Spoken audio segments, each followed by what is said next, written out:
अस्सलाम वालेकुम। डॉक्टर साहब खैरियत से हैं? आज मैं बिजी हूँ यार। राना साहब से इत्तेफाक करते हैं।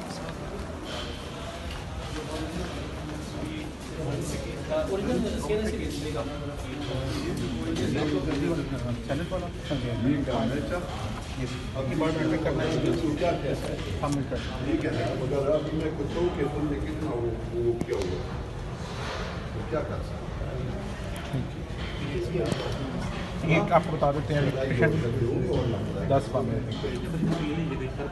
चल ठीक है ओके।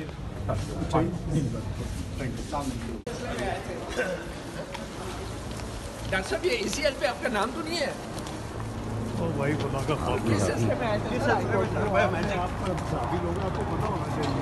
वो जो किसी ने वो ऐसे फजूल सी रेट की है कि जी गिलानी साहब, इसहाक डार और वो महमूद हसन असम्बली इलेक्ट नहीं कर सकती। आपका आइन ही ये कहता है there is no separate Islamabad की असम्बली जो इलेक्ट करेगी फेडरल एरिया से सेनेटर्स को। तो उसी सिलसिले में चूँकि है तो you know it is a formality you have to give power of attorney. तो उसके लिए मैंने जस्ट बायोमेट्रिक दे के आपने रिप्लाई जमा कराई है?